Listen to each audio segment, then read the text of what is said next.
में बेसिक ज्ञान लिया है और 4-5 साल चले तो एडवांस में आ सकते हैं क्या? अरे ये आए कहाँ से सब? ये यहाँ क्लास में जितने बैठे हैं वो सब बेसिक से आए हैं या एडवांस में सीधे कूद पड़े?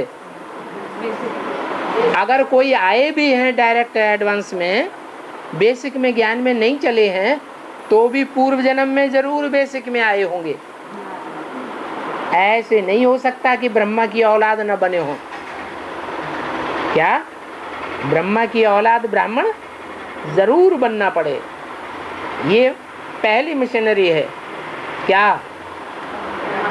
शूद्र से ब्राह्मण बनना। फिर दूसरी मशीनरी है, ब्राह्मणों को बाप आकर के देवता बनाते हैं। ब्रह्मा द्वारा ब्राह्मण बनते हैं, फिर ब्राह्मणों को बैठ शिक्षा दे करके ब्राह्मण से क्या बनाते हैं? देवता बनाते हैं। तो यहाँ ऐसा कोई आता ही नहीं है जो बेसिक में गए बगैर एडवांस में आ गया हो। और ये पंखा बंद कर, इसी की आवाज कान में आ रही है। पीछे से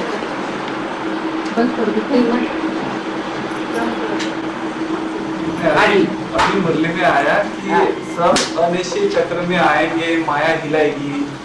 तो राम वाली आत्मा जो अभी कंटिन्यू बाबा की याद में और अनिश्चय के चक्र में कंटिन्यू बाबा की याद में है, ऐसे नहीं कहेंगे। बाबा ने तो सिर्फ 8 घंटे के लिए बोला है। कितना घंटे याद में रहना है? आप कंटिन्यू 24 घंटे की बात कैसे कर रहे हैं? ये आपको साक्षात्कार हुआ कि सपना हुआ? ये आपने किस आधार पर कह दिया कि कंटिन्यू 24 घंटे याद में रहती है? हम जब क्लैरिफिकेशन सुनते हैं तो शंकर ये जो है ना, शिव माना शिव, माना कृष्ण, माना राम, शिव माना शिव अभी अंदर प्रवेश है, ओके, और राम कंटिन्यू याद में है, कृष्ण कंटिन्यू याद में है। ये आपको किसने कहा? मुरली ने कहा? नहीं, मैंने वार्तालाप सुनी है। वार्तालाप में ऐसे कहा कहीं कि राम की आत्मा सदैव कंटिन्यू 24 घंटे याद में रहती है? यानी अनिश्चित चक्र में आती है क्या? ये पूछा। राम की आत्मा अनिश्चय चक्र में क्यों आएगी? उसमें शिव का प्रवेश है या नहीं है? तो जिसमें शिव का प्रवेश है वो अनिश्चय बुद्धि कैसे बनेगी? यानी वो कंटिन्यू याद में, इसलिए निश्चय बुद्धि है। अरे उसे तो इस बात का किराया ही मिलता है। लिफ्ट मिल जाती है, जो दूसरों को लिफ्ट नहीं मिलती है। भाग्यशाली रथ है, भाग्यशाली रथ। हाँ, इसी बात के लिए वो भाग्यशाली रथ कहा गया है।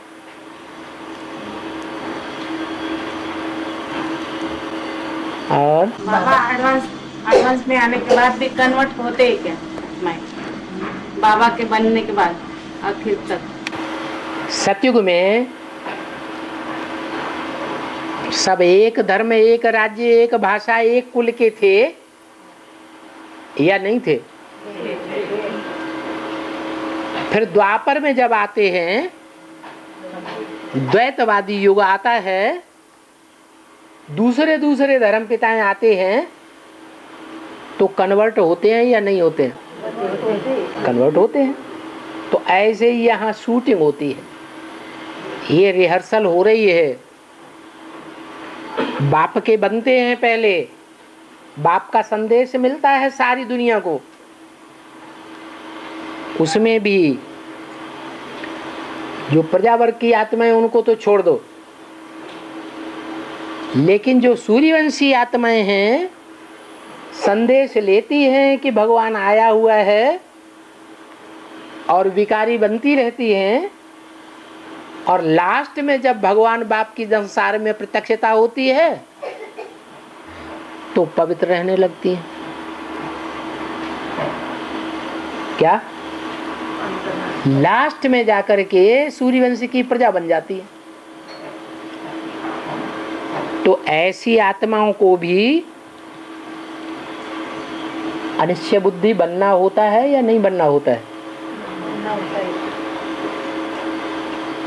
जब राजाई पद पाने वाले ही अनिश्चय बुद्धि बनते हैं नंबर बार, तो प्रजा वर्ग में आने वाली आत्माएं अनिश्चय बुद्धि नहीं बनेगी, सब बनती हैं।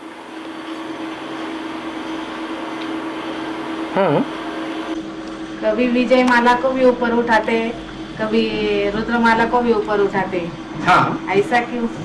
क्योंकि रुद्रमाला है डायरेक्ट रुद्र बाप के माला, और विजय माला जो है वो चंद्रवंश से आती है या सूर्यवंश से आती है? चंद्रवंश से आती है। तो चंद्रवंशी ने अच्छा काम नहीं किया होगा, है? जो चंद्रवंशी हैं, चंद्रमा शीतल होता है या सूर्य की तरह गर्म होता है? तो जो चंद्रवंशी होंगे उनकी इंद्रियों में ज्यादा शीतलता होगी, या जो सूर्यवंशी होंगे उनकी इंद्रियों में ज्यादा शीतलता होगी?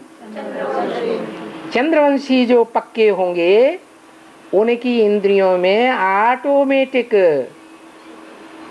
शीतलता होती है। इंद्रियों में एक जन्म की नहीं, अनेक जन्मों की शीतलता है। तो यहाँ ब्राह्मण युग में जब ब्राह्मण बनते हैं तो ऑटोमेटिक उनको ज्ञान लेने की उतनी दरकार नहीं है। जब भगवान बाप आते हैं तो किसको ज्ञान देते हैं, रुद्रमाला को या विजयमाला को? क्यों है? क्योंकि गर्मी में, हिंदुस्तान में गर्मी ज्यादा पड़ती है और यूरोप में ठंडी ज्यादा पड़ती है। तो ज्यादा विकारी कहाँ के लोग हैं? हिंदुस्तान के लोग ज्यादा विकारी है ना। ऐसे ही रुद्रमाला और विजयमाला है,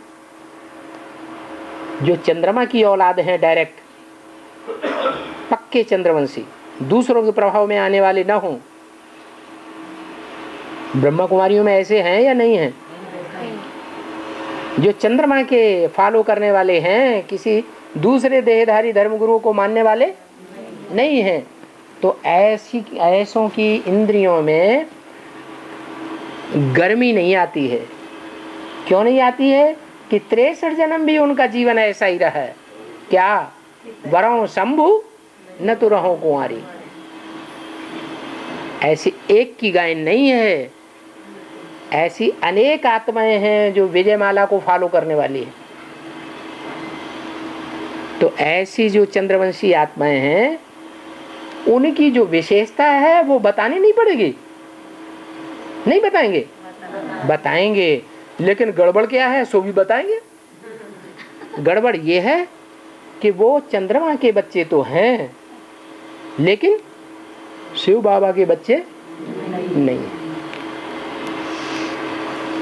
लौकिक दुनिया में बच्चे पर किसकी छाप पड़ती है और बच्ची पर किसकी छाप पड़ती है? बच्ची पर माँ की छाप पड़ती है और बच्चे पर बाप की छाप पड़ती है। तो ये लक्ष्मी और नारायण दो आत्माएं ऐसी ही हैं। जो लक्ष्मी समान आत्माएं हैं उन पर चंद्रमा की छाप ज्यादा पड़ी हुई है, और जो सूर्यवंशी बच्चे हैं उन पर रुद्र की छाप पड़ी हुई है। रुद्र जो रौद्र रूप धारण कर लेते हैं।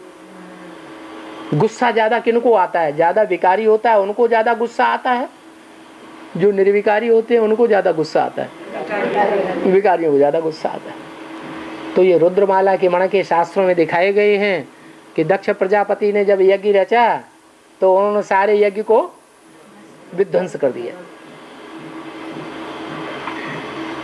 ये सारी दुनिया में आग लगाने वाले हैं रौद्र गण। उनकी विशेषता ये है कि जो काम दुनिया नहीं कर पाती वो काम ये भगवान के बच्चे कर देते हैं।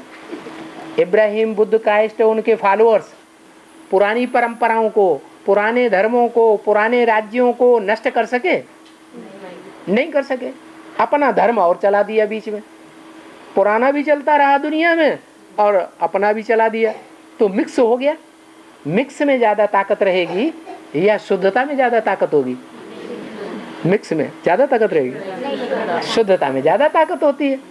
तो ये तो कोई धर्म पिता नहीं कर सके कि दुनिया का विनाश कर सके हो, ये काम भगवान बाप और उनके बच्चे ही कर पाते हैं। तो ये उनकी विशेषता है रुद्रमाला के बच्चों की। क्या? जो काम दुनिया नहीं कर पाती वो काम भगवान बाप के बच्चे करते हैं। और हाँ, बाबा ने बोला है कि रुद्रमाला के मन के विजयमाला में ऐड होंगे। रुद्रमाला पहले तैयार होती है, फिर रुद्रमाला के मन के विजयमाला में ऐड होने से संपूर्ण बनते हैं, विजयी बनते हैं। विजयी बनना विकारों पर जीत पाते हैं।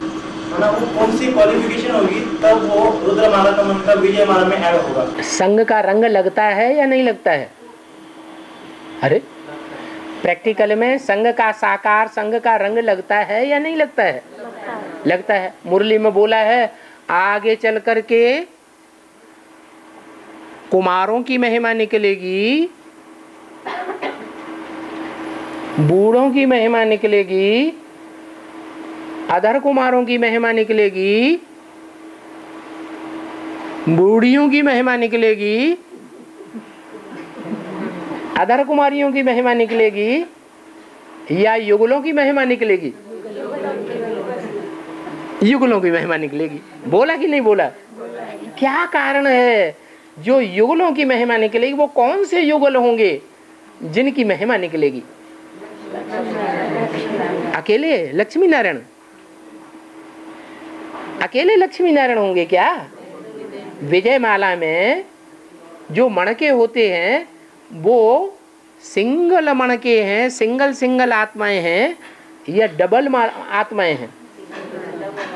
क्या प्रूफ है इसका? युगल है तो डबल आत्माएं। अरे मणका तो एक ही होता है विजयमाला में, एक ही एक मणका तो होता है। दो शरीर एक मत। आश्रमों में रह रहे हैं। माला, भक्ति मार्ग में जो माला फिराई जाती है वो विजय माला एक एक मणका होता है या डबल डबल मणके होते हैं?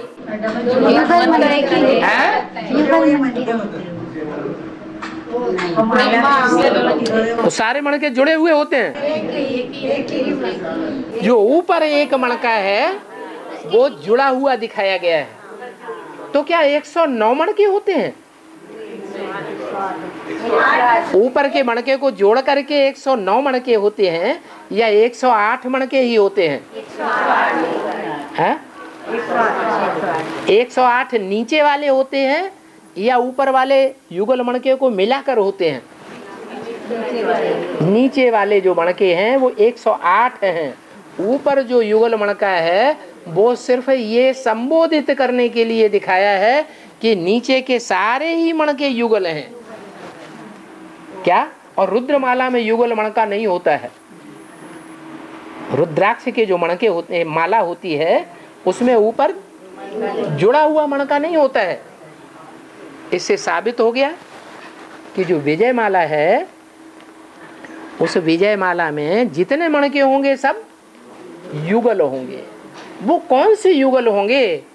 जो ब्रह्मा बाबा ने डायरेक्शन दे करके युगल बना दिए, गंधर्वी विवाह करा दिया, उनका नंबर आ गया क्या है? तो कौन से मणके होंगे?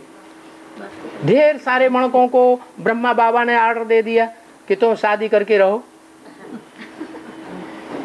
मुरली में ये कह दिया कि पहले ही दिन ढेर हो पड़ेंगे, और ब्रह्मा बाबा ने उनको परमिशन दे दी। जैसे मुरली में परमिशन देते हैं, क्या शादी की परमिशन देते हैं? नहीं, क्या कहते हैं? शादी बर्बादी। लेकिन ब्रह्मा बाबा ने शादी करा दी तो बाबा की श्रीमत की बरखिलाफी हो गई ना। ब्रह्मा बाबा तो लीनेंसी की बैठक में बैठे हुए हैं। कड़क बैठे हुए हैं या लूज बैठे हुए हैं?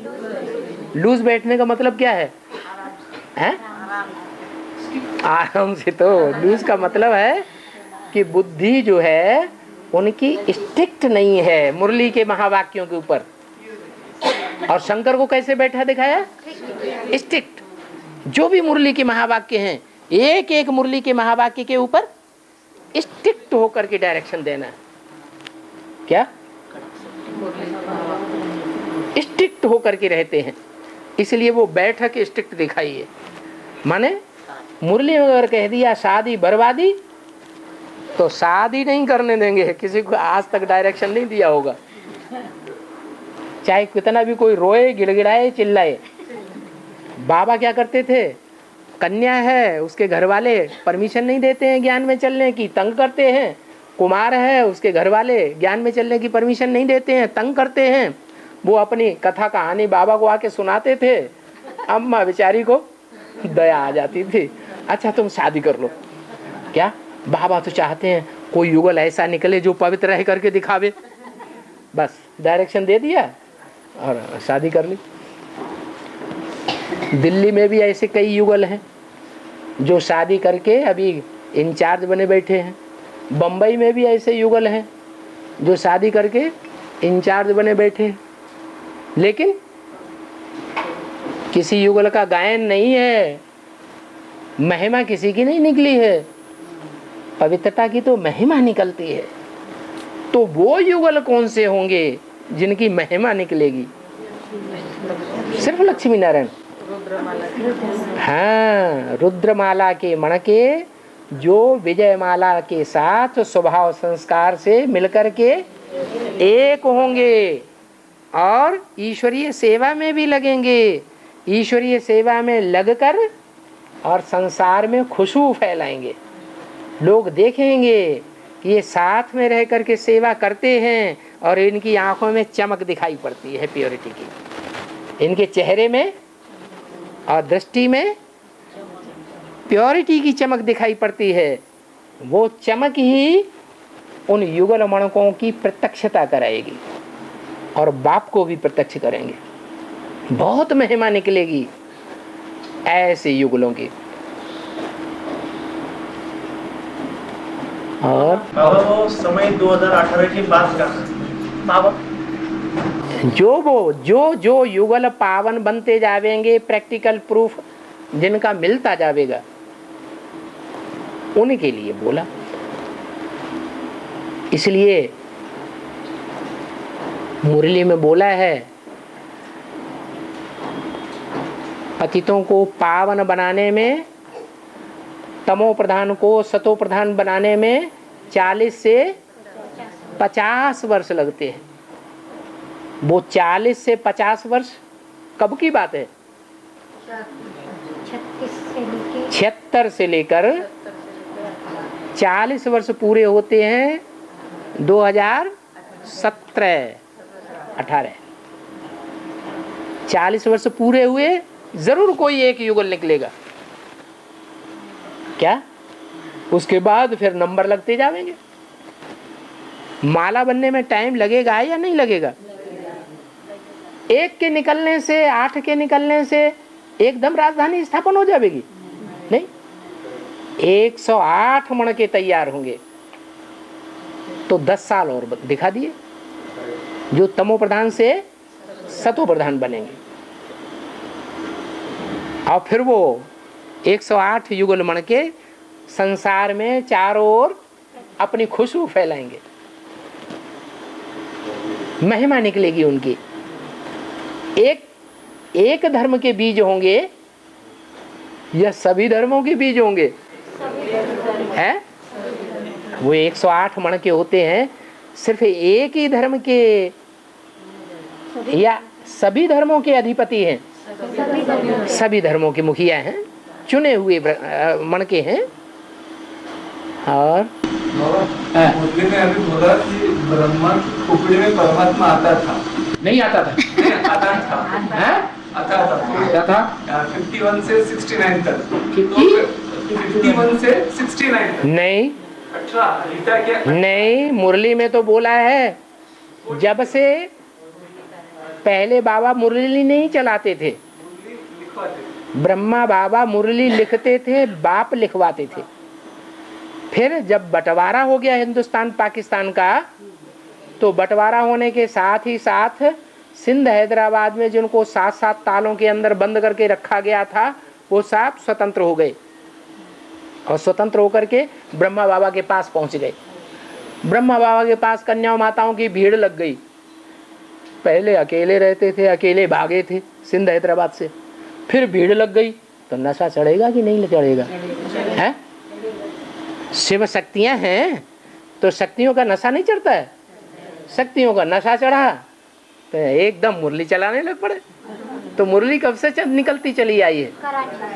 कराची से मुरली निकलती चली आई है। सन 47 में जब हिंदुस्तान पाकिस्तान बना तो मुरली निकलना शुरू हो गई। उस समय से मुरली निकलती है, लेकिन इकट्ठे रहते थे या बिखरे हुए थे? कोई भी चलाता हो, बाप प्रवेश करके चलाते थे। हाँ, तो उस समय सन 47 में जो मुरली निकलती थी, वो मुरली की कापियां निकाली जाती थी। सब बिखरे हुए थे या एक जगह रहते थे?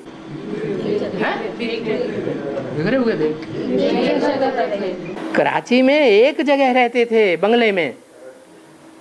फिर जब वहां से छोड़ करके माउंट आबू आए, तब बिखराव शुरू हुआ। ईश्वरीय सेवा के लिए चारों तरफ जाने लगे, तो कापियां निकालने की जरूरत पड़ेगी या नहीं? तब कापियां निकाली गई, तब गीता बनी। शिव परमात्मा कंटिन्यू उनकी याद में रहते थे, यानी सुबह। फिर भाई कंटिन्यू तुम्हारी बुद्धि में घुस गया। नहीं बाबा, मेरा क्वेश्चन ऐसा था कि सुबह आते थे और शाम को भी आते थे, फिर बाद में बाबा दूसरों बच्चों में प्रवेश करते थे और कार्य करा देते थे। कौन से बाबा? शिव बाबा की बात कर रहा हूँ। शिव बाबा सर्वव्यापी भी है। सर्वव्यापी नहीं, जो हमने सुना उसकी। कौन सी मुरली में सुना है कि शिव बाबा सर्वव्यापी है? जो मालूम था वो मैंने बताया, तो आप मुझे। तुमने कहा मालूम? तुमने अभी से शुरू कर दिया सर्वव्यापी। नहीं, स्पष्टीकरण दीजिए तो मैं मुझे पता चलेगा ना। शिव बाबा सर्वव्यापी नहीं है। शिव बाबा कहते हैं मैं एक ही मुकर्रर रथ में आता हूँ। हाँ वही ना, फिर बात। मैं एक मुकर्रर रथ में आता हूँ। कोई बच्चा ये नहीं कह सकता कि मेरे अंदर शिव बाप आया। कोई साबित ही नहीं कर सकता। अगर कोई कहता है तो वो हिरण्यकश्यप है, चाहे वो प्रजापिता ही क्यों न हो। अगर कहता है कि मेरे अंदर शिव बाबा है, मैं शंकर का पार्टधारी हूं,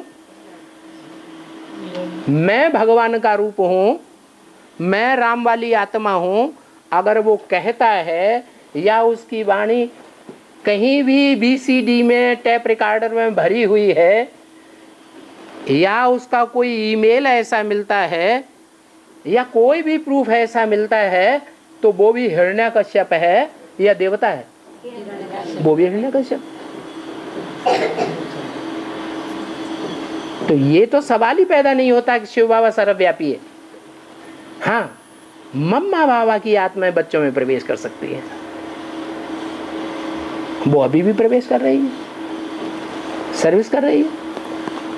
मुरली में ये महावाक्य है बाबा, आज बाबा हमारे स्तन में आकर मुरली चला के गए। वो कौन कहता है? आज बाबा हमारे तन में आके मुरली चला के गया, आज मम्मा आई मुरली चला के गई, ये कौन कहता है? बच्चे कहते हैं। तो बच्चे झूठे हैं या सच्चे हैं? वो कहते हैं, कहने दो, हम थोड़ा ही मानेंगे। हमें तो बाबा ने सिखा दिया है मैं सर्वव्यापी नहीं हूं। ये तो बहुत बड़ी गाली हो गई। मुसलमानों के सामने कोई कहे मैं मेरे अंदर भगवान आता है, मैं अल्लाह हूं, तो क्या करेगा? सच्चा मुसलमान हो एक झापड़ मारेगा।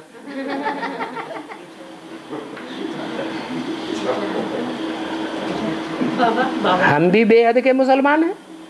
मुसल्लिम ईमान माने मुसलमान, हमारा भी ईमान, हम बेईमान हैं कि ईमानदार है?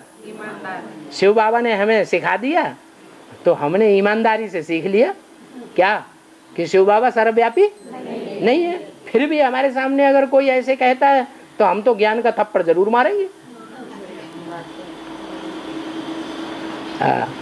और बाबा हाँ, मुरली में कहा है कि एक ज्ञान में आया तो सारा परिवार आता है। हाँ, इन परिवार तो कौन आता है एक ज्ञान में?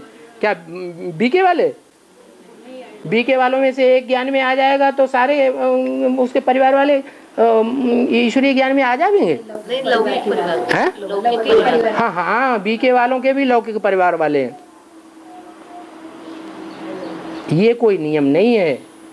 नियम ये है कि एडवांस में जिन्होंने स्वीकार कर लिया है कि मैंने बाप को पहचान लिया, बाप का एड्रेस ये है, बाप का नाम रूप ये है, तो ऐसे जो पहचानने वाले हैं उनके लिए ये बात लागू होती है कि उनका पूरा का पूरा परिवार ज्ञान में चलेगा। क्यों चलेगा? बेसिक वालों का क्यों नहीं चलेगा?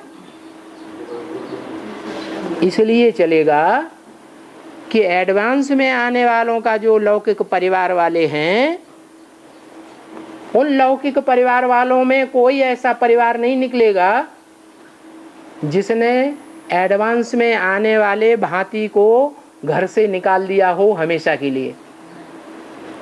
बार बार बुलाते हैं कि घर से निकाल देते हैं? बार बार बुलाते हैं। और बेसिक वाले क्या करते हैं? लात मार के निकाल देते हैं। तो फिर अपने कौन हुए? हैं? अपने लौकिक घर वाले अपने हुए या बेसिक वाले अपने हुए? लौकिक घर वाले अपने हुए। तो बेसिक वालों के लिए प्रेफरेंस मिलना चाहिए ईश्वर का, या एडवांस वालों के लौकिक घर वालों को प्रेफरेंस मिलना चाहिए? एडवांस वालों के जो लौकिक परिवार वाले हैं उनको ये प्रेफरेंस ईश्वर की तरफ से मिलता है कि एक भी एडवांस वाला अगर ज्ञान में चलेगा तो उसका पूरा का पूरा परिवार ज्ञान में चलेगा। प्रजा वर्ग में तो जरूर आएंगे। लेकिन पद ऊंचा बेसिक वालों का होगा या जो लौकिक परिवार वाले हैं एडवांस के, उनका होगा? बेसिक वालों में दूसरे धर्म के नहीं है ना? बेसिक वालों में जैसे एडवांस वालों में भी दूसरे धर्म के बीज हैं, ऐसे बेसिक वालों में भी दूसरे दूसरे धर्मों के बीज हैं। उनमें से 10% ऐसे भी हैं जो चंद्रवंशी पक्के हैं। जो चंद्रवंशी पक्के हैं, मान लो लक्ष्मी है या उसकी जो भी भुजाएं हो, वो एडवांस में आज नहीं तो कल आवेंगी या नहीं आवेंगी? और जब आवेंगी तो प्योरिटी की पावर से लास्ट सो फास्ट जावेंगी कि धीमी गति से जावेंगी? Last so fast जावेंगी। तो उनके लौकिक परिवार वाले नहीं आवेंगे? हैं? उनके लौकिक परिवार वाले भी आवेंगे। बाबा के बनने के बाद भी देखना बहुत पड़ती है। बाबा के बनने के बाद कमाल है। जब वैद्य बीमारी की दवा करता है तो बीमारी बढ़ती है या घटती है? बीमारी निकल के बाहर आती है कि अंदर दबी हुई रह जाती है? 63 जन्म की बीमारी जो पाप हैं वो बाहर नहीं आनी चाहिए, अंदर ही दबा के ले जाएंगे परमधाम में। हैं? ये भी प्रश्न बहुतों को आता है। अरे जब हम भगवान के बच्चे बन गए तो फिर हमको इतने विघ्न क्यों आते हैं, इतने दुख क्यों आते हैं? फिर तो हम सुखी होने चाहिए। अरे तुम भगवान के बच्चे बन गए, जैसे बाबा मिसाल देते हैं, वो गुरु लोग जो होते हैं उनके फॉलोअर्स, अपन को फॉलोअर्स कहते हैं फॉलोअर्स, लेकिन लंगोटी लगा करके गुरु के पीछे पीछे नहीं चलते, रहते गृहस्थ में हैं, तो फॉलोअर्स हैं? सच्चे फॉलोअर्स हैं या मुंह का बक्का लगाया हुआ? ऐसे यहाँ भी है। कहते हैं हम भगवान के बन चुके, भगवान हमारा मम्मा बाप है, हम तो नया जन्म ले चुके, अब हमारा दुनिया में कोई भी नहीं है। लेकिन क्या ऐसा है? इसलिए बाबा मुरली में ताहना देते हैं।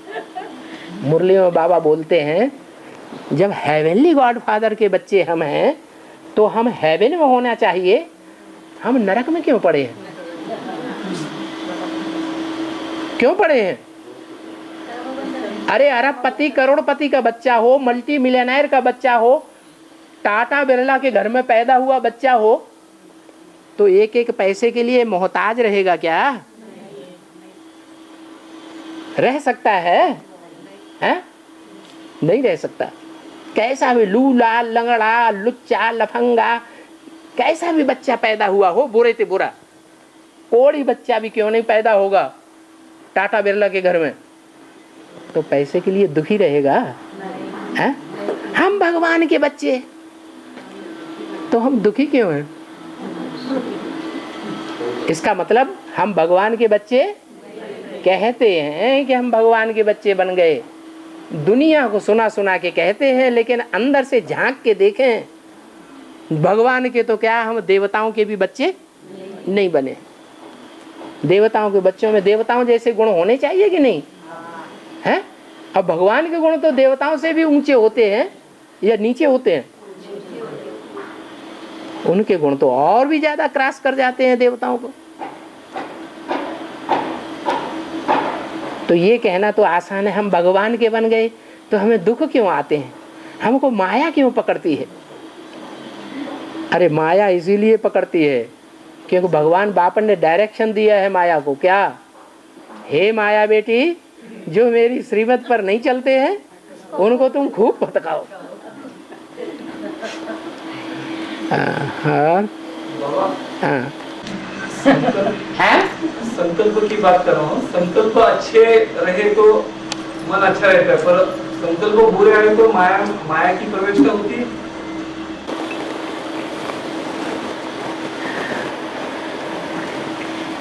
माया क्या चीज है? माँ माने नहीं, संस्कृत में माँ शब्द का अर्थ है नहीं, आया माने आया, माया माने नहीं आई होती तो अच्छा था। ये 63 जन्म के जो पाप पुण्य किए हुए हैं ना, ये अच्छे बुरे संकल्पों के रूप में रील में घूमते ही हैं ब्राह्मण जीवन में। शूटिंग हो रही है ना। हाँ, तो 63 जन्म के जो पाप कर्म हैं वो अभी ब्राह्मण जीवन में दुष्ट संकल्पों के रूप में आते रहते हैं। हम न चाहें तो भी आते हैं, अच्छे संकल्प भी आते हैं, अच्छे कर्म किए हैं तो अच्छे संकल्प भी आते हैं, बुरे कर्म किए हैं तो बुरे संकल्प भी आते हैं। अब तरीका बता दिया,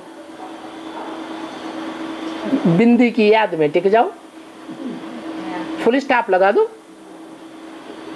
अच्छे से भी परे हो जाओ और बुरे से भी परे हो जाओ।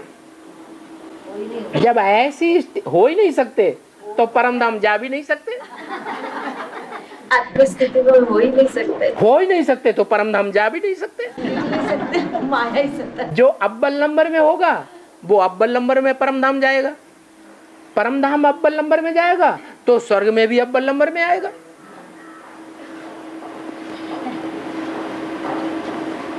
तो शुभ शुभ बोलना चाहिए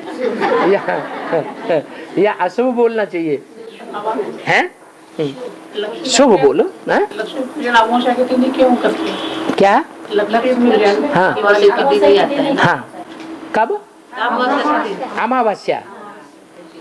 लक्ष्मी का आवाहन करते हैं ना, हैं? लक्ष्मी का जो आवाहन करेंगे, आवाहन करने वाले अज्ञान की रात्रि में हैं, घोर अज्ञान की रात्रि में हैं। अमावस्या को घोर रात्रि होती है ना, जब घोर अज्ञान की रात्रि में होते हैं तब लक्ष्मी का आवाहन करेंगे। ये अज्ञान के घोर सोजरे में हैं तो अब आवाहन करेंगे। अज्ञान की घोर अज्ञान की रात्रि होती है ब्राह्मणों की दुनिया में। अभी रात्रि शुरू हो गई है, इसलिए अव्यक्तवाणी में डायरेक्शन दे दिया है, क्या? विजय माला का आवाहन करो। तो लक्ष्मी का आवाहन करने के लिए डायरेक्शन तो दे दिया, लेकिन कोई करते हैं? कोई नहीं करते हैं। आएगी कब? कब आएगी? जब आवाहन करेंगे तब आएगी। लेकिन जब दुख बहुत पड़ेगा तब आवाहन करेंगे, ये थोड़ा थोड़ा दुख पड़ता है तो आवाहन करेंगे। जब ज्यादा दुख पड़ेगा तो खूब आवाहन करेंगे। लक्ष्मी का आवाहन करेंगे घोर अज्ञान की अंधकार की रात्रि में। ऐसी अज्ञान की अंधकार की रात्रि हो जाएगी कि शिव बाबा की मुरली भी सन्मुख नहीं सुनने को मिलेगी। क्या? शिव बाबा के रथ को एकदम गुप्त होना पड़ेगा। अभी भी गुप्त रहता है कोई कोई के लिए ही नहीं कि सबको अवेलेबल है, हैं? सबको अवेलेबल नहीं है। 2000 में ही ये अव्यक्त वाणी में बोल दिया। दुनिया वालों की नजरों में बाप गुप्त हो गए और बच्चों के सामने बाप प्रत्यक्ष। अभी ये गुप्त होने की स्थिति बढ़ती जाएगी या घटती जाएगी? क्यों बढ़ती जाएगी? क्योंकि अव्यक्त वाणी में बोला है क्रोधी बच्चों से बाप नहीं मिलेंगे। क्या? जो अभी भी क्रोध अपना नहीं छोड़ पा रहे हैं उनसे बाप नहीं मिलेंगे। और जिसमें क्रोध आता है उसमें काम का अंश होता है या नहीं है? उसमें काम विकार का भी अंश। काम और क्रोध जिसमें होते हैं उसमें लोभ मोह अहंकार भी जरूर होगा। तो जो विकारों को नहीं छोड़ पा रहे हैं, नहीं छोड़ रहे हैं, उनसे बाप मिलना बंद कर देंगे। तो मुरली सामने सुन सकेंगे? मुरली में तो बोला है जो सन्मुख सुनते हैं वो फर्स्ट क्लास मुरली, जो टैप रिकॉर्डर से सुनते हैं वो सेकंड क्लास मुरली, जो कागज से पढ़ते हैं सुनते हैं वो थर्ड क्लास मुरली। तो कोई थर्ड क्लास पढ़ाई पढ़ते हैं, कोई सेकंड क्लास पढ़ाई पढ़ते हैं। जो फर्स्ट क्लास पढ़ाई पढ़ते हैं तो ज्यादा फायदे में कौन रहते हैं? फर्स्ट क्लास पढ़ाई पढ़ाने वाले, ज्यादा उनको नशा चढ़ेगा। मुरली में भी बोलते हैं बच्चे सन्मुख आते हैं, क्लास करते हैं बाबा का तो बड़ी खुशी में आ जाते हैं।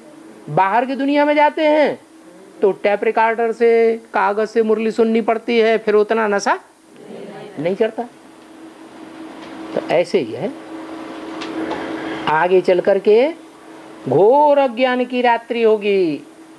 जैसे मुरली में बोला विनाश कब शुरू होगा, उसकी निशानी क्या होगी?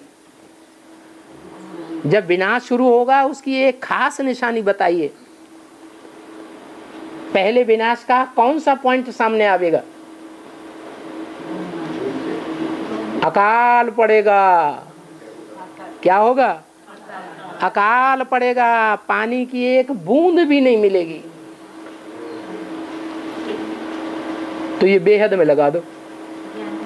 क्या? ज्ञान की एक बूंद भी नहीं मिलेगी।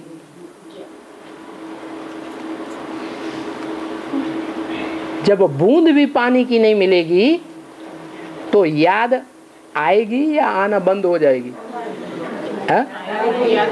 याद भी नहीं आएगी। ज्ञान जितना गहरा बुद्धि में होता है तो याद भी उतनी गहरी लगती है, और ज्ञान जितना कम होता है तो याद भी उतनी कम होती।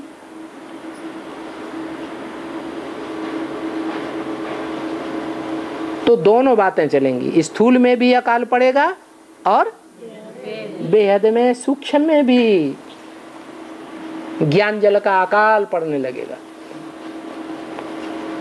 अज्ञानता ही अज्ञानता फैलेगी। 18 के बाद होगा ना बाद?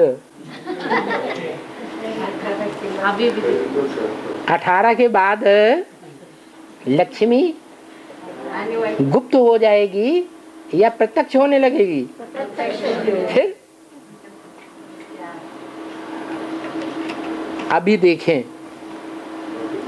बुद्धि में दुनियावी बातें ज्यादा चलती रहती हैं, ये एडवांस ज्ञान ज्यादा चलता रहता है। एडवांस का ज्ञान भी चलता है। धीरे धीरे ये अकाल बढ़ता जाएगा या घटता जाएगा? बढ़ता जाएगा। तो जब घोर अज्ञान की अंधेरी रात अमावस्या हो जाएगी, ब्राह्मणों की दुनिया में भी, बाहर की दुनिया में भी, बेशक वालों की दुनिया में तो अभी भी है, क्योंकि ज्ञान सूर्य बाप को उन्होंने नहीं पहचाना है। तो जब ऐसी घोर अज्ञान की रात्रि होगी जिसको कहते हैं महाशिवरात्रि, तब आवाहन करेंगे। बाबा वो तो बोलते हैं अवतरण, बाबा का अवतरण हुआ होता है। आपकी ये बात हल हो गई कि अमावस्या के दिन क्यों आवाहन करते हैं। अब दूसरी बात बताओ क्या। बाबा का अवतरण अभी चालू है, उसमें बोलते हैं शिव बाबा ब्रह्म भगवान आते हैं। मुरली में बोला है सो बात मानेंगी, या देहधारी मनुष्य बोलते हैं वो ज्यादा बातें बुद्धि में याद रहती हैं। मुरली में तो ये बोला है सूक्ष्म वतनवासी ब्रह्मा में शिव बाबा नहीं आते हैं। मैं सूक्ष्म वतनवासी फरिश्तों में आऊंगा या स्थूल वतनवासी पतित मनुष्यों में आऊंगा। मैं तो पतित मनुष्य में आता हूँ। मुरली को कितना योग्य माना जाए, उस मुरली को कितना योग्य मानना चाहिए। कितना योग्य, कितना योग्य माने मुरली भी अयोग्य होती है। नहीं, जो अभी जो चल रही है हमारा गुजारी दादी के अंदर से जो बोला जा रहा है कितना योग्य माना जाए। मुरली नहीं चलती है, वो मुरली नहीं है। मुरली नाम देहधारी गुरुओं ने दे दिया है, वो अव्यक्त वाणी है। तो उसको कितना योग्य माना जाएगी, उसमें कितना स्पष्टीकरण। अव्यक्त वाणी का एक भी महावाक्य ऐसा नहीं होगा जो मुरलियों के वाक्यों को काटने वाला हो। आपके पास कोई ऐसा वाक्य हो तो बताओ। एक भी वाक्य ऐसा नहीं है अव्यक्त वाणी का जो मुरलियों के महावाक्यों को काटने वाला। इसका मतलब अम्मा की वाणी भी शिव बाबा की वाणी के पैरेलल चलती है, क्रॉस करने वाली वाणी नहीं है। तो उसे मानना चाहिए या नहीं मानना चाहिए? उसे हाँ, अंतर यह है कि ब्रह्मा वाली आत्मा देवता की आत्मा है, 16 कला संपूर्ण कृष्ण की आत्मा है। देव आत्मा धारणा की वाणी सुनाएगी या ज्ञान की वाणी सुनाएगी? तो धारणा की वाणी आती है, बाकी ज्ञान की वाणी नहीं है। जो ज्ञान चक्षु खोल दे, धारणा की वाणी है। ईश्वरीय वाणी नहीं कहेंगे। ईश्वरीय वाणी सिर्फ धारणा ही नहीं सिखाती, क्या चारों ही सब्जेक्ट सिखाती है, ज्ञान, योग, धारणा, सेवा। तो वैल्यू है या नहीं है? ब्रह्मा की वाणी को भी वैल्यू देना चाहिए या नहीं देना चाहिए? देना चाहिए। अगर हम देवता बन चुके हैं तो मत दो, वैल्यू दो। लेकिन ऐसा तो कोई कह नहीं सकता कि हम देवता बन चुके हैं। नहीं बने हैं तो वैल्यू तो देना पड़ेगी। और हाँ, ब्रह्मा शिव बाबा ने बोला कि ब्रह्मा को कर्म में फॉलो करो, और शंकर यार हमारा स्ट्रिक्ट आत्मा है। शंकर नाम नहीं लिया बाप को। हाँ। तो शंकर एक स्ट्रिक्ट है। शंकर का नाम मत लो, शंकर वाली आत्मा ही अलग है। शिव बाप, हाँ, बाप को फॉलो करो आज्ञाओं में। हाँ, बाप जो आज्ञा देते हैं उसको फॉलो करो। और ब्रह्मा बाबा ने जो कर्म करे, जो कर्म किए उनको फॉलो करो। तो हमें दुनिया में भी घर घर में अम्माएं ज्यादा अच्छे कर्म कर रही हैं कि बप्पाएं ज्यादा अच्छे कर्म कर रहे हैं? अम्मा अच्छे कर्म करती है, फिर भी धारणा की कर्म करती है, और बाप तो जैसा बुद्धि में आ गया बस वो समझते हैं कि हमारे घर में तो हम ही भगवान हैं, हम ही राजा हैं। तो उल्टे पलटे जो मन में आया सो किया। इसकी शूटिंग क्या होती है? सब इसकी शूटिंग क्या होती है? हम ही राजा है। हम ही राजा हैं तो बता तो रहे हैं, पूछ रहे हैं ना। वो पूछ रहे हैं ना कि मुरली में बोला है शिव बाबा ने कि बात मेरी मानो, माने आज्ञाएं मेरी मानो, और कर्मों में ब्रह्मा को फॉलो करो। मेरे को फॉलो मत करो, ब्रह्मा बाबा को कर्मों में फॉलो करो। मैं जो डायरेक्शन देता हूं मुख से, उन डायरेक्शंस को तुम मानो। मेरे को मत देखो मैं क्या करता हूं। और हाँ, यही सवाल है कि कर्म में अगर ब्रह्मा को हमने फॉलो किया तो मुरली में एक वाक्य महावाक्य आता है कि इतना भी मीठा मत बनो कि चींटियां लग जाए। हैं? इतना भी मीठा मत बनो कि चींटियां लग जाए। चींटे लग जाने दो, चींटों का पाप कर्म बनेगा कि नहीं? चींटों का पाप कर्म बनेगा ना। चींटों को धर्मराज सजा देगा या नहीं देगा? हैं? तो हमारे पाप कर्म भस्म होंगे या नहीं होंगे? चींटे जब हमें काटते हैं तो हमने पूर्व जन्म में चींटों को काटा होगा कि नहीं काटा होगा? तो हिसाब किताब पूरा होगा या नहीं होगा? हाँ, अगर तुम्हें घाटा लगता है बाप की वाणी में तो बताया, तो ये रास्ता बताया। तुमसे सहन नहीं होता है तो ये रास्ता बताया। हमें हर आत्मा के प्रति शुभ भावना शुभ कामना रखनी है। हाँ। अगर तो बाप दादा भी बोलते हैं। हाँ, तो कुछ आत्माएं फायदा भी उठाती है। क्या कायदा है? कुछ आत्मा फायदा भी उठाती है। जैसे सूर्यवंशी जो आत्मा रहती है वो किसी को दुख भी नहीं देती है और किसी का दुख भी नहीं लेती है। तो इसके बारे में आप बोलिए कि बाबा कैसे बर्ताव करना।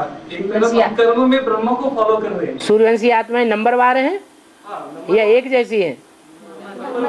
नंबरवार हैं तो क्या दुख लेती नहीं है? सूर्यवंशी आत्माएं दुख लेती नहीं है दूसरा का। कोई गाली देता है, कोई ग्लानि करता है तो दुखी नहीं हो जाती? तो दुख लिया या नहीं लिया? एक वार्तालाप में आया था, बाबा ने खुद बताया था कि सूर्यवंशी क्वालिटी की जो आत्मा होगी ना वो किसी को दुख नहीं देगी और ले भी नहीं। वो क्वालिटी अभी आ गई है। संपूर्णता की गायन और चित्र बनता है या अपूर्णता का चित्र और गायन बनता है? वो धारण कर रहे उस गायन को। अभी एक भी पक्का सूर्यवंशी नहीं बना है। अगर एक भी पक्का सूर्यवंशी बनेगा तो उसके संग के रंग में जो भी आवेंगे, जो मुरली में बोला, बाप इस तरह प्रत्यक्ष होगा कि जो देखे इन आंखों से बाप को, जो कानों से सुने बाप को, उसके मुख से निकले मेरा बाप आ गया। दृष्टि में ही इतनी पावर होगी, उसकी वाणी में ही इतनी पावर होगी, कान से सुनने मात्र से ही परिवर्तन होने लगेगा। उसको कहेंगे सूर्यवंशी। सूर्य के सामने कोई रहे और कहे कि मैं अंधकार में हूं, ऐसे हो सकता है? नहीं हो सकता। बाबा मुरली में एक महावाक्य आता है कि चलते फिरते ब्राह्मण फंस गया। तो ये कौन से ब्राह्मण की बात है? राम वाले आत्मा या ब्रह्मा होगा? दोनों ही ब्राह्मण हैं। बाकी जो ज्ञानी होगा वो ये कभी नहीं कहेगा कि मैं फंस गया। जो अज्ञानी होगा वो कहेगा मैं फंस गया। वो फंसने वाली बात उनको याद आएगी। और बाबा अव्यक्तवाणी में बोलते हैं ब्रह्मा बाबा नहीं, ब्रह्मा बाबा जब आते हैं तो बोलते नए जो आए हैं वो उठो, नए जो आए हैं वो उठो। तो वेद के लिए बोलते हैं या वहाँ बैठे हुए उनको ही बोलते हैं? ब्रह्मा की आत्मा गुलजार दादी में हद में पार्ट बजाए रही है कि बेहद में भी पार्ट बजाए रही है? दोनों तो दोनों में लागू होती है। पहली लाइन वाले जवाब तो ऐसा बोलते हैं। हाँ, पहली लाइन वाले का मतलब जो पहले पहले आए हैं एडवांस में, वो पहली लाइन वाले हैं। जो पीछे आए हैं माने अभी बाद में आए हैं। और बाबा यज्ञ की आदि में प्रजापिता के शरीर छोड़ने के बाद दो माताओं में शुभ आपकी प्रविष्टा हुई। तो दो माताओं में हुई ऐसे नहीं कह सकते। गीता माता में हुई है? गीता माता में हुई। तो वो जो वाणी चली उसको मुरली कहेंगे या वाणी कहेंगे? वो लिखाते थे, मुरली नहीं चलाते थे। मुरली चलती है तो चारों ओर आवाज फैलती है। लिखाते थे, ब्रह्मा बाबा बैठ लिखते थे अमृत वेले। नहीं, 42 से 47 तक हाँ, जो गीता माता द्वारा जो वाणी चली वो ब्रह्मा बाबा लिखते थे अमृत वेले अकेले बैठ के, और शिव बाबा लिखाते थे। और उसको वो वेदवाणी कह सकते हैं, कह सकते हैं। वेदवाणी वेदों के रूप में छपी हुई भी मिलती है कि नहीं मिलती है? तो कराची में जो वाणी चलाई गई वो छपी हुई मिलती है?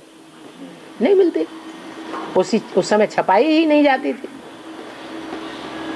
एक बार लिख लिया, सवेरे को सबको सुना दिया, खत्म।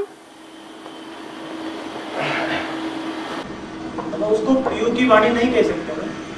पीयू बाप को कहा जाता है, स्त्री चोले को बाप नहीं कहा जाता। और माताओं के तन में आते थे, उन माताओं के तन में जो आते थे वो वाणी चलाते थे, वो सुनते क्यों? अगर विरोधी वाणी होती। ये तो बाद में दो फाड़े हो गए, एक एंटी पार्टी हो गई, एंटी ग्रुप हो गया, और एक ये ग्रुप हो गया जो अपने को ब्रह्मा कुमार कहते हैं। पीयू की वाणी भी चल रही थी ना बाबा, पीयू की वाणी भी तो चलती रही थी। जब पीयू जिंदा था तब चलती थी कि मरने के बाद चलती थी? हाँ, तो उस समय चलती थी। जब झगड़ा हो गया तो पीयू की वाणी से नफरत हो गई सबको। बाबा वो वाणी तो बाहर निकलेगी ना, पीयू की वाणी। और जमीन में दबी हुई है, दबा के रखी गई है, निकल भी सकती है। हो सकता है उसके कागज सड़े हुए भी निकले। उस कराची में दफनाई गई है, उस महल के नीचे। दफनाया शरीर जाता है। वो वाणी को एक रखिए। हाँ जी। और बाबा ज्ञान, एक भक्ति मार्ग की बात बोलता हूँ। ज्ञानेश्वर ने दीवार चलाई, तो ज्ञानेश्वर दीवार पे बैठे हैं और दीवार चली, तो इसका बेहद का जो बातें उनके भगत लोग बोलते हैं वो कितनी सच्ची हैं, इसका प्रूफ क्या है? इसका प्रूफ है? ठीक, अनर्गल बातें होती हैं, भक्ति मार्ग में चलाई जाती हैं।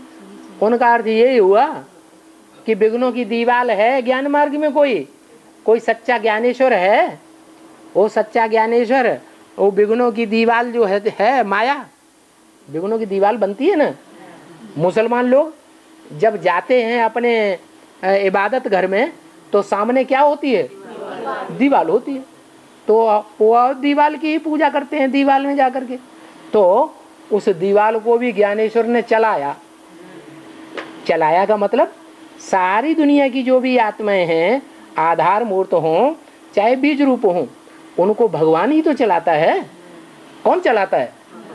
भगवान चलाता है। तो ये भक्ति मार्ग में कहावत निकाल दी कि ज्ञानेश्वर ने क्या किया? दीवाल के ऊपर बैठ गए और दीवाल को चलाया। अब दीवाल कैसे चलेगी? ये तो विघ्नों की दीवाल की बात है, चैतन्य आत्मा की बात है, वो भी ज्ञान में चलती है। और एक बात बाबा, जो भक्ति मार्ग से ज्ञानेश्वर ने जो भैंस जैसा प्राणी है उसके हाथ पे, उसके सिर पे हाथ रखा और जो ग्रंथ उच्चारण किए, उसका वेद भी क्या? वो सिर्फ कहावतें हैं, वो सिर्फ कहावतें हैं, लेकिन कोई सच्चाई नहीं है। वो सिर्फ भक्ति मार्ग की भक्तों की अंधश्रद्धा है। जैसे सिख लोग कहते हैं कि गुरु नानक ने किसी को कहा कि हमारा शरीर जो है अगर इस तरह पड़ा हुआ है कि पांव काबा की तरफ हैं तो हमें घुमा करके उस तरफ कर दो जिधर काबा न हो। तो उसने पांव पकड़ के जहां घुमाया दूसरी तरफ तो उधर भी काबा दिखाई पड़ने लगा उसे। तो ऐसी ऐसी बातें भक्ति मार्ग में बनाई हुई हैं, वो कोई सच्ची बातें नहीं है। जैसे दिखाते हैं लंका जहाँ है वहाँ भारत से लेकर के लंका तक पुल बनाया। अब वो पुल उन्होंने भक्ति मार्ग वालों ने ऐसी जगह बना दिया जहां समुद्र ऊंचा ऊंचा उथला उथला है। भारत से लेकर के लंका तक जहां जहां उथला हुआ समुद्र देखा, कोई नैया से गया होगा नौका से, तो उथला उथला समुद्र ने रास्ते में मिला, तो वहीं ये परंपरा डाल दी। यहाँ क्या बनाया था? पुल बनाया था। ऐसा है ही नहीं कुछ। कंपिल में द्रौपदी कुंड बना हुआ है। द्रौपदी कुंड में यज्ञ किया और यज्ञ की लपटों में से द्रौपदी पैदा हुई। ये बनाई हुई बात है या सच्ची बात है? ये बनाई हुई बात है। असलियत क्या है? ये ज्ञान यज्ञ कुंड है। जिस ज्ञान यज्ञ कुंड से, ये ज्ञान की बातों से साबित होता है कि द्रौपदी का पार्ट किसका है, किसकी बेइज्जती होती है संसार में। बेसिक वाले भी बेइज्जती करते हैं, एडवांस वाले भी बेइज्जती करते हैं, और दुनिया भी बेइज्जती करती है। नाम है द्रौपदी। कोई कितनी भी बेइज्जती करे लेकिन उसका ध्रुव पद है। उसके पद को कोई भी नीचे गिरा नहीं सकता। तो ये भक्ति मार्ग की दंत कथाएं हैं। इनमें सार कुछ भी नहीं है। कन्याकुमारी का भीषण में क्या है? जो बचपन से ही कन्या है, जब से ज्ञान में आई है तब से कुंवारी है। किसी ने उसको टच नहीं कर पाया, किसी ने उसके दिल को नहीं जीत पाया, इसलिए वो कुंवारी है। बाबा त्र्यंबकेश्वर में ब्रह्मगिरी पहाड़ है। त्र्यंबकेश्वर में ब्रह्मगिरी पहाड़ है। तो वहाँ पर शंकर जी ने ऐसे बैठे हुए हैं, तो उनके घुटनों पे भी स्पॉट है, निशान है घुटनों के। तो उनमें जटा पटकी हुई है, वहाँ से गंगा निकली हुई है। तो क्या वाकई में शंकर वहाँ आए थे बाबा? इसमें भेद आपका क्या है? माने अगर ऐसी कोई मूर्ति बना दे, आज तो वैज्ञानिक युग है, ऐसी कोई मूर्ति बना दे, उस मूर्ति के टिपर में से पानी ढलकता रहे, तुम्हें दिखाई पड़ता रहे, तो वहाँ मूर्ति नहीं बताई गई है। ऐसे पहले आए थे वहाँ पर, वहाँ के बुजुर्ग लोग भी बताते हैं, निशान भी है आज भी। वो घिसते घिसते निशान रह जाते हैं मूर्ति के। कोई बहुत पुरानी मूर्ति होती है, अगर उसमें पानी पड़ता रहेगा तो वो ऐसा हो जाएगा। ये कोई बड़ी बात नहीं है। हाँ, नासिक में राम आए थे क्या?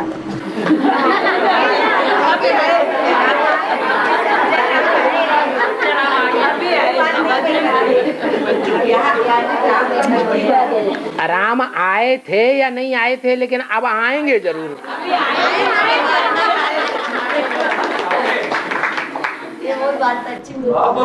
वो भक्ति माँ का यादगार काला मंदिर क्यों बोलते हैं?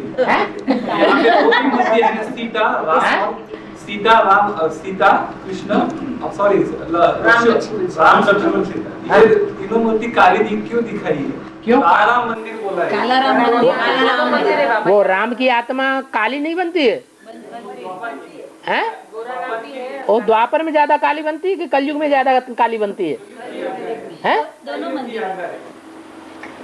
राम की आत्मा द्वापर में ज्यादा काली बनती है या इस्लामियों की आत्मा द्वापर में ज्यादा काली बनती है?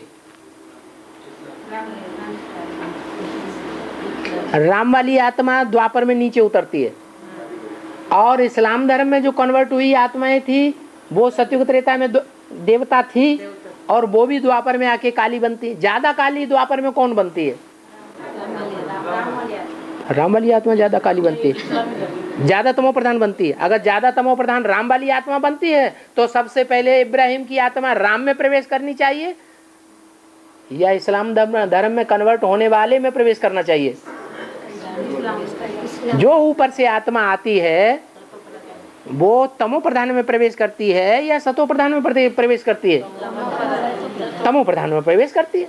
राम वाली आत्मा ने संगम युग में ज्यादा योग लगा के पावरफुल बनी है या इस्लाम धर्म की आत्माएं ज्यादा योग लगा के पावरफुल बनती हैं? तो बाद में तमो प्रधान कौन बनेगा और पहले तमो प्रधान कौन बनेगा? राम वाली आत्मा बाद में तमो प्रधान। राम वाली आत्मा ज्यादा पावर भरी है, इसलिए वो बैटरी अंत में डिस्चार्ज होगी। और इस्लाम धर्म की आत्माएं उन्होंने मुरली में तो सीख लिया अपवित्र नहीं बनना है, तो अपवित्र होने वाली इंद्रियों को तो तब जबरदस्ती कंट्रोल कर लिया, लेकिन आंखों के ऊपर कंट्रोल नहीं कर सके। बुद्धि में ही नहीं आया कि हम अपवित्र बन रहे हैं, तो वो आंखों का व्यभिचार फैलाते रहे, तो कमजोर रहेंगे या पावरफुल बनेंगे? कमजोर हो गए। सबसे जास्ती इस्लाम धर्म की आत्माएं कमजोर हो जाती हैं, इसलिए द्वापर युग शुरू होते ही एकदम तमो प्रधान हो गई, और ऊपर से आने वाली आत्माओं ने प्रवेश करना शुरू कर दिया। राम वाली आत्मा तो अंतिम जन्म में आकर के तमो प्रधान बनती है सबसे जास्ती। बाकी तो जन्मों में वो विधर्मियों से टक्कर लेती रहती है। वहां 63 जन्म में टक्कर लेती होगी, तो यहां टक्कर नहीं लेगी क्या? यहां शूटिंग पीरियड में टक्कर लेगी या नहीं लेगी? यहां भी टक्कर लेती है। ओम शांति।